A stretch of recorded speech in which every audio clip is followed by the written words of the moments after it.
बेबाकी से बोलना, सच्चाई ईमानदारी का समर्थन करना, विपरीत परिस्थितियों में भी समझौता ना करना, ये स्वर्गीय पायलट साहब ने हमको सिखाया था। और आप लोग सब जानते हो कि मेरी आवाज की बुलंदी में कमी तो नहीं है कोई, और मेरा जो विश्वास और वादा है उस पे ना मैं पहले कभी पीछे हटा हूं ना आगे हटने वाला हूं। और सुनो, और मैं तो जब हमारी मुख्यमंत्री जी थी उनका मैंने विरोध साल के 365 दिन किया, लेकिन कभी मेरे मुंह से कोई छोटी बात या कोई अपशब्द नहीं निकला उनके बारे में। महिलाएं उम्र में बड़ी हैं, लेकिन आज भी मैं कहता हूं, आपने खान आवंटित कर दी, चोरी पकड़ी गई तो कैंसिल कर दी, लेकिन आवंटन तो की थी ना, उसका तो लेखा जोखा होना पड़ेगा।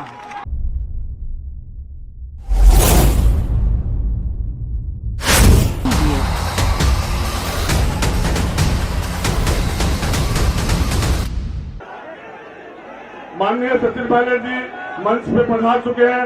मैं आप सभी से आग्रह करूंगा कि तालियों की गड़गड़ाहट के साथ में माननीय पायलट साहब का स्वागत, तालियों की गड़गड़ाहट के साथ, और सभी हमारे विराजमान यहाँ जो पधारे हैं हमारे मंत्रीगण, एमएलएगण, सभी लोगों की मौजूदगी में, हजारों हजार लोगों की मौजूदगी में माननीय राजेश पायलट जी की मूर्ति का अनावरण किया गया।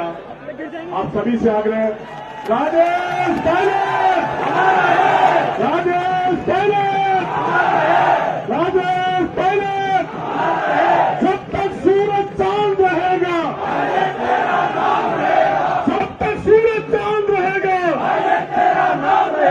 राजेश पायलट अमर रहे, राजेश पायलट अमर रहे, राजेश पायलट अमर रहे। साथियों, माननीय राजेश पायलट जी की मूर्ति का अनावरण किया गया। अब मूर्ति के अनावरण के पश्चात माननीय सचिन पायलट जी मंच की ओर बढ़ रहे हैं। सभी से आग्रह है कि कृपया जो हमारे मेहमान पधारे हैं उनके लिए अपन जगह बना दें। सचिन पायलट, सचिन पायलट, सभी से आग्रह मंच खाली करें, मंच के सामने से कृपया सभी हट जाए, मंच से सभी हट जाए, सब बैठ जाए। बोले देवनार भगवान पायलट, सचिन पायलट। अब सभी से निवेदन है, सब बैठ गए। जब तक सूरज चांद रहेगा, तब तक सूरज चांद रहेगा। अरे सुनो, सभी बैठ गए, सब बैठ गए। एक मिनट रुको आप, सब बैठ गए। शांति व्यवस्था कायम, सारे नई कोई से निवेदन है कि बैठ गए। अब मैं स्वागत कार्यक्रम में आप सब बैठ रहिए, सारे लोग। अरे सभी बैठ गए। कार्यक्रम को आगे बढ़ाते हुए, कार्यक्रम को आगे बढ़ाते हुए आज के हमारे मुख्य अतिथि महोदय, जन जन के हृदय सम्राट, राजस्थान सरकार में पूर्व डिप्टी सीएम माननीय सचिन जी पायलट साहब के स्वागत के लिए हमारे क्षेत्रीय विधायक, राजस्थान सरकार में मंत्री सम्मानीय मुरारलाल जी मीणा, सचिन पायलट, सचिन पायलट। का स्वागत करते हुए 51 किलो की माला के साथ में हमारे स्थानीय विधायक एवं मंत्री श्री मुरारलाल जी मीणा साहब, स्वागत श्री जी आर खटारा साहब, ममता चौधरी जी। अब सब बैठ गए, सभी बैठ गए, सब बैठ गए। अब मैं आमंत्रित करता हूं हमारे विधायक और राजस्थान सरकार के मंत्री सम्मानीय मुरारलाल जी मीणा साहब। राजेश पायलट अमर रहे, राजेश पायलट अमर रहे, सचिन पायलट जिंदाबाद, जिंदाबाद। हमारे दौसा में पूरे प्रदेश से पधारे सभी सम्मानीय नेताओं का स्वागत करते हुए हम सबके सम्मानीय, अति सम्मानीय, संघर्षशील युवाओं की धड़कन, राजस्थान के किसान, मजदूर, गरीबों का हितैषी सम्मानीय सचिन पायलट साहब, ये सब लोगों का जिस हिसाब से जोश है, आज सम्मानीय पायलट साहब की पुण्यतिथि है। साथियों, आज स्वर्गीय पायलट साहब की पुण्यतिथि है और जिस तरह से स्वर्गीय पायलट साहब ने इस देश के अंदर किसानों का, मजदूरों का, गरीबों का सबका नाम किया, उनके संघर्ष किया, हमारे दौसा का पूरे संसार में, पूरे देश में नाम हुआ। पूरे दौसा को लोग बाग सम्मानीय स्वर्गीय राजेश जी पायलट साहब के नाम से जानते थे। आज हमारे छात्रावास के अंदर स्वर्गीय पायलट साहब की अनावरण की मूर्ति पर उनके सुपुत्र के युवाओं की धड़कने पधारे हुए हैं। हम सब दौसावासी उनका स्वागत करते हैं और जितने नेता यहाँ पधारे उन सबका अभिनंदन, बहुत बहुत स्वागत, धन्यवाद। राम राम सब सचिन पायलट, सचिन पायलट, पायलट साहब जो हमारे हृदय सम्राट है उनको आमंत्रित करता हूँ सम्मानित सचिन पायलट साहब को। चलने वाली हाथ और हमारे सम्मानित पायलट साहब को आमंत्रित करता हूँ, सचिन जी पायलट का।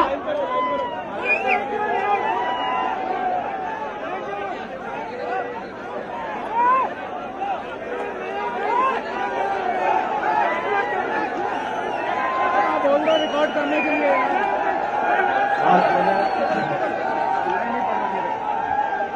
ओ भाई नीचे आ जा, भाई बैठ जाओ यार, ओ भाई नीचे आ जा, पीछे का भी ट्रेन है यार।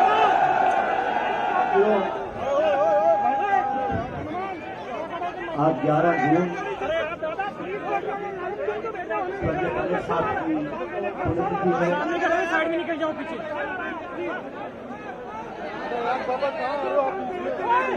और आप सबके बीच में एक बार फिर हम सब इकट्ठा हुए हैं स्वर्गीय पायलट साहब को याद करने के लिए, श्रद्धांजलि देने के लिए।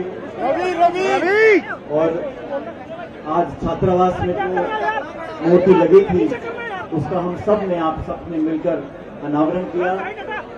मैं उन सभी लोगों को बधाई देता हूं जिन्होंने मूर्ति की स्थापना कराई, इस कार्यक्रम का आयोजित किया। प्रदेश सरकार ने आदरणीय निर्मला जी, स्पीकर साहब आदरणीय दीपेंद्र सिंह जी, आदरणीय ओला साहब, हुडा जी, परागल मीणा जी, रविलाल बैरवा साहब, वीरेंद्र सिंह जी, सुरेश मोदी जी, जी.आर. ठटाना साहब, राकेश पारिक साहब, मुकेश भाकर जी, रामनिवास गावड़िया जी, प्रशांत बैरवा जी, इंद्राज जी, रायन चौधरी साहब, किशोर शर्मा जी, पूर्व विधायक महेंद्र मीणा जी, विद्याधर जी, सुरेश चौधरी जी, बड़े नौजवान और जुझारू राम प्रताप मीणा जी प्रधान साहब, मंच पर सभी नेतागण, किसी का नाम अगर मैं भूल गया हूं तो क्षमा करें। आज से 23 साल पहले स्वर्गीय पायलट साहब का इसी धरती में, इसी रोड पर जब एक्सीडेंट हुआ और हमारे बीच में वो नहीं रहे, श्रद्धांजलि सभा में मैं जब प्रार्थना सुन रहा था तो मेरे मन में बहुत से विचार आ रहे थे। वो दृश्य मुझे याद आ रहा था पहले का। मैं 22 साल का था और उनके जाने से जो एक कमी इस क्षेत्र को, हमको, परिवार को हुई, उसकी भरपाई शायद कभी नहीं हो सकती। लेकिन मुझे इस बात का संतोष है, इस बात का संतोष है कि इस क्षेत्र की जनता ने, आप सब लोगों ने मुझको, मेरे परिवार को कभी एहसास नहीं होने दिया कि स्वर्गीय पायलट साहब हमारे साथ नहीं। 23 साल का समय बहुत लंबा समय होता है और इन 23 सालों में बहुत कुछ हम लोगों ने देखा, बहुत सारे अनुभव हमारे रहे। लेकिन एक बात जो मैंने 23 साल पहले खुद को कही थी, अपने आप को कही थी, उस बात पर मैं पहले भी अमल था और आज भी अमल हूं। आपके हाथ में रख लो इन्हें। राजेश पायलट जी ने अपने जीवन में फौज की नौकरी करी, लड़ाकू विमान चलाए, पाकिस्तान दांत खट्टे किए और राजनीति में भी अपनी बात को मुस्तैदी से, मजबूती से हमेशा रखा। इसलिए चाहे वो पद पे रहे हो ना रहे हो, लेकिन उनकी बात को सुनने वाले इस देश के करोड़ों लोग थे। उस प्रकार की जो राजनीति थी, उस प्रकार की राजनीति आज इस देश की जरूरत है। बेबाकी से बोलना, सच्चाई ईमानदारी का समर्थन करना, विपरीत परिस्थितियों में भी समझौता ना करना, ये स्वर्गीय पायलट साहब ने हमको सिखाया था। गरीब घर में पैदा होकर मैं तो बड़ा सौभाग्यशाली था। तो जब मेरा जन्म हुआ तो पायलट साहब एयरफोर्स के अधिकारी थे, अच्छी तनख्वाह थी, हमारा पालन पोषण बहुत अच्छा हुआ। लेकिन जब वो छोटे थे, 8-9 साल की उम्र में उनके पिताजी का स्वर्गवास हुआ। 3 बहनें थीं। गांव में कैसे कैसे इकट्ठा कर कर पढ़ाई के पैसे, घर वालों को पालन पोषण के पैसे, बहनों की शादी के पैसे, उन तमाम कठिन परिस्थितियों से निकलकर उस तप में तपने के बाद उन्होंने जीवन में फौज में नौकरी करने के बाद राजनीति को चुना। उनका उद्देश्य सिर्फ इतना था कि वो अपने जीवन में मेहनत कर कर अपने पैर पे खड़े होकर कुछ बन सके। उनका सपना ये था कि इस देश का जो नौजवान है, इस देश के गांव में जो लोग रहते हैं, जो किसानी करते हैं, उन गरीब परिवारों को संभालने के लिए, उनके जीवन में उम्मीद पैदा करने के लिए, उनके रास्ते आसान बनाने के लिए हम अपने राजनीतिक जीवन में कुछ करें। 19-20 साल के राजनीतिक जीवन में उन्होंने बहुत से उतार चढ़ाव देखे, और राजनीति में उतार चढ़ाव आते हैं, लेकिन अपने स्वाभिमान से, अपने आदर्शों से, अपनी सोच से उन्होंने कभी समझौता नहीं किया। और इसीलिए मैं मानता हूं कि आज भी देश प्रदेश में हर धर्म, हर जाति में उन्होंने अपनी कार्यशैली से, अपनी राजनीति से एक मिसाल छोड़ी। आज हम सब लोग जो राजनीति में हैं, अलग अलग सोच हो सकती है, अलग अलग लक्ष्य हो सकते हैं, अलग अलग विचारधारा हो सकती है, लेकिन सामूहिक जो उद्देश्य है वो राजनीति में स्पष्ट होना चाहिए। और मेरा राजनीति में बड़ा स्पष्ट है। हम चाहते हैं कि देश की राजनीति, प्रदेश की राजनीति स्वच्छ राजनीति हो। इसमें भ्रष्ट लोग और भ्रष्टाचार की कोई जगह ना हो। हम चाहते हैं कि राजस्थान और देश के अंदर किसानों और नौजवानों की उम्मीद को तोड़ ना सके। भविष्य के प्रति अगर हम उम्मीद से देखते हैं, हमें ऊर्जा आती है। अगर भविष्य में हमें निराशा दिखती है तो मन नहीं करता मेहनत करने का। नौजवान के मन में अगर निराशा आती है तो देश में प्रगति होना संभव नहीं है। और आप सब जानते हो, मुझे भी राजनीति में आज 20-22 साल हो गए। मैंने हर मोर्चे पर, हर जगह, पक्ष या विपक्ष, हमेशा नौजवानों के हितों की बात की है, उनके हितों की रक्षा करने की बात की है, उनके जीवन को बेहतर बनाने की बात की है।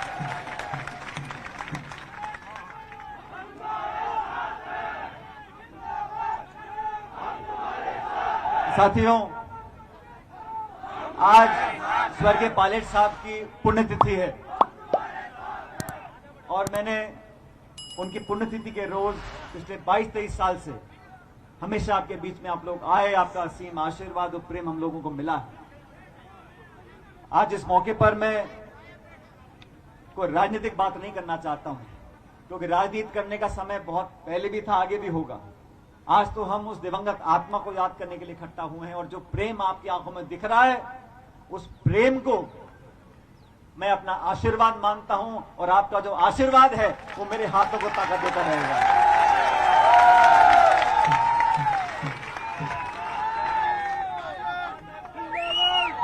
इस दौसा की धरती में आप सब लोगों ने हमेशा मुझे ताकत और संबल दिया।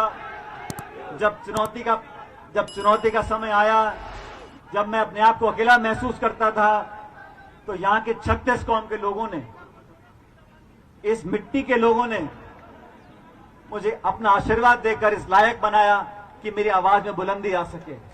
और आप लोग सब जानते हो कि मेरी आवाज की बुलंदी में कमी तो नहीं है कोई। और मेरा जो विश्वास और वादा है, उस पे ना मैं पहले कभी पीछे हटा हूं, ना आगे हटने वाला हूं। राजनीति में साथियों बहुत से लोग आते हैं, कोई प्रधान बनता है, कोई प्रमुख बनता है, कोई सांसद बनता है, विधायक बनता है, सत्ता में, विपक्ष में, मंत्री, मुख्यमंत्री, प्रधानमंत्री, बड़े पद हैं, आए लोग चले गए। लेकिन मैं ऐसा मानता हूं,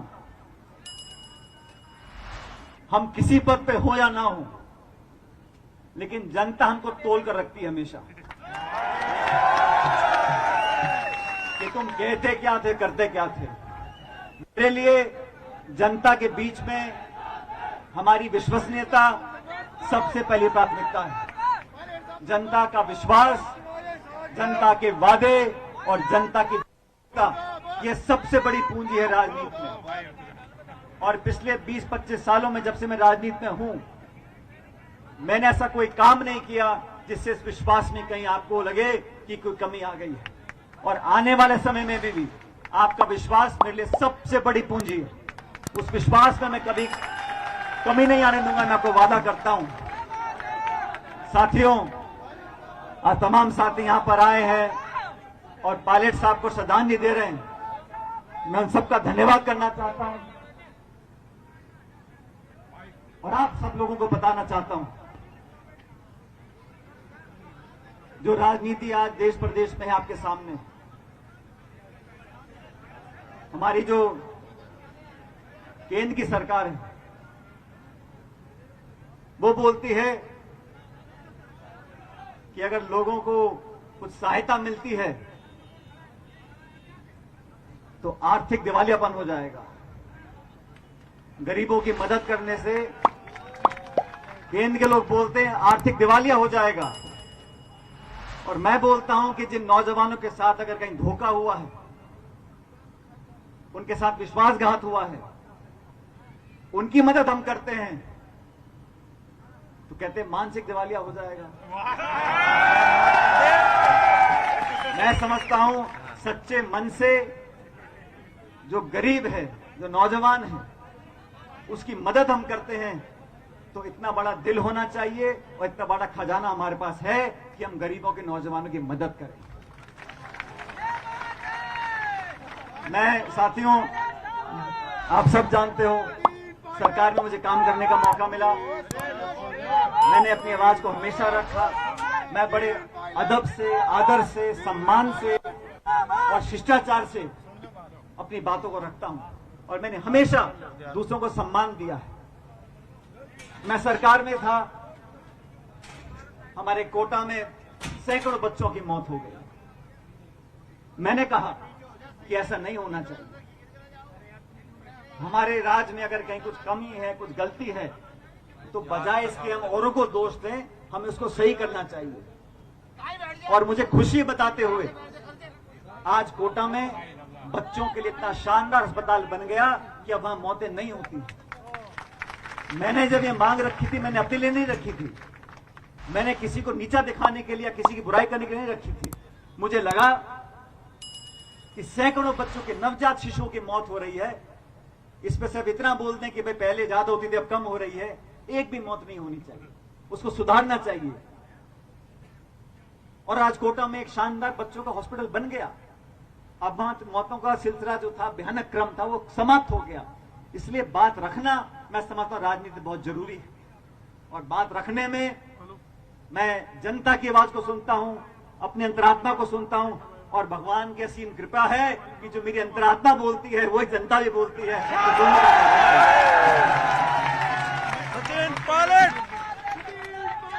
इसलिए आज मैं आप सब लोगों का आभार भी प्रकट करना चाहता हूं। आप लोगों ने हमेशा हमारी बात को मान सम्मान दिया है और इस क्षेत्र का नाम पूरे प्रदेश और देश में रोशन है। आज इस स्वर्गीय पायलट साहब की मूर्ति यहां पर लगी है। मूर्तियां बहुत लगती हैं, अच्छी बात है, लेकिन जिस व्यक्ति ने अपने जीवन में यह प्रदर्शित कर दिखाया हो कि छोटे गरीब किसान के घर में जन्म लेकर उन ऊंचाइयों तक पहुंच सकते हैं, उन ऊंचाइयों पर पहुंचने के बाद अपना दामन साफ रख सकते हैं, यह मैं समझता हूं एक राजनेता की सबसे बड़ी सफलता है। बड़े से बड़ा विरोधी भी अगर आरोप लगाता है तो उसको झेप आती है। और जैसा मैंने शुरू में कहा, पायलट साहब की राजनीति एक अनोखी राजनीति थी, और ये बात सही है, कभी कभी वो भी लटके झटके कर देते थे राजनीति में, लेकिन उनका केंद्र बिंदु रहता था किसान की मदद, गरीब की मदद, बच्चों की मदद, ग्रामीण क्षेत्र लोगों की मदद, पूर्व सैनिकों की मदद, उनकी मदद हम कैसे करें, और उसी रास्ते पर हम सब चल रहे हैं। आज इस मूर्ति का अनावरण यहां पर हुआ है, मैं समझता हूं आने वाले कई सालों तक यह प्रेरणा का सूत्र रहेगा। मेरे साथ जो लोग राजनीति में काम कर रहे हैं जानते हैं कि मैं सबको साथ लेने की कोशिश करता हूं। जब मैं प्रदेश कांग्रेस कमेटी का अध्यक्ष था, 5 साल मेरे पास कोई मैं एमपी एमएलए नहीं था, लेकिन जनता ने मुझे हाथों हाथ वो हिम्मत और ताकत दी कि हम जो हमारा विरोधी पार्टी, विरोधी दल है जो बहुत ताकतवर था, उसकी भी दांत हमने खट्टे किए। और सुनो, और मैं तो जब हमारी मुख्यमंत्री जी थी, उनका मैंने विरोध साल के 365 दिन किया, लेकिन कभी मेरे मुंह से कोई छोटी बात या कोई अपशब्द नहीं निकला उनके बारे में। महिलाएं उम्र में बड़ी हैं, लेकिन आज भी मैं कहता हूं, आपने खान आवंटित कर दी, चोरी पकड़ी गई तो कैंसिल कर दी, लेकिन आवंटन तो की थी ना, उसका तो लेखा जोखा होना पड़ेगा। और मैं तो कहता हूं कि जो जांच हर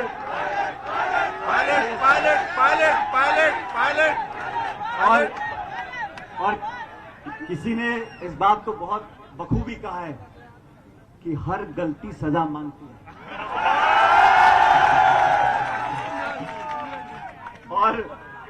और हम आपस में कोई से संबंध रखें, हम आपस में कुछ भी बात रखें, लेकिन सबसे बड़ा न्याय देने वाला वो नीली छतरी वाला है। आज नहीं तो कल न्याय मिलेगा, किसी को रोक नहीं सकता। इसलिए साथियों, बहनों, भाइयों, 23 साल से हर साल इस शहर में, इस गांव में, दौसा में हम लोग आते हैं, और मैं देख रहा था मेरे पीछे राम प्रताप प्रधान जी बैठे, मीणा साहब 22 साल पहले अधेड़ उम्र के थे, आज बुजुर्ग हो गए, और जो पहले बच्चे थे 2-5 साल के, आज उनकी शादी में बड़े हो गए। तो समय जो बीता आपके साथ बीता, आप लोगों को देखते देखते हम लोगों ने राजनीति में बहुत कुछ किया, सीखा, समझा, लेकिन आप लोगों का जो पारिवारिक प्रेम है वो सबसे बड़ी पूंजी थी और सबसे बड़ी पूंजी रहेगी। मैं आप लोगों को विश्वास दिलाना चाहता हूं, परिस्थिति कोई भी हो,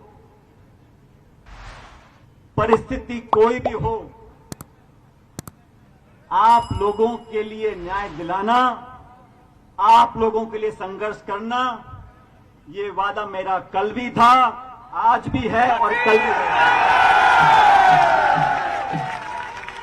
इसलिए ये प्यार, ये मोहब्बत, ये स्नेह आप लोग बना के रखो।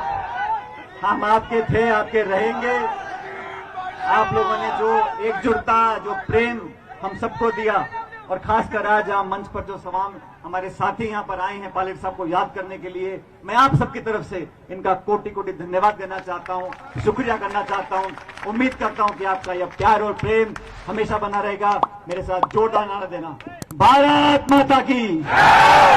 वो छत्ते नहीं बोल रहे, भारत माता की, भारत माता की। बहुत बहुत धन्यवाद। राम राम साहब। सचिन पायलट, सचिन पायलट।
इसी तरह नई नई अपडेट्स व जानकारी जानने के लिए देखते रहिए हमारे साथ दर्शन न्यूज, जो है आप सबका अपना विश्वास। व चैनल को लाइक, शेयर व सब्सक्राइब करना ना भूलें।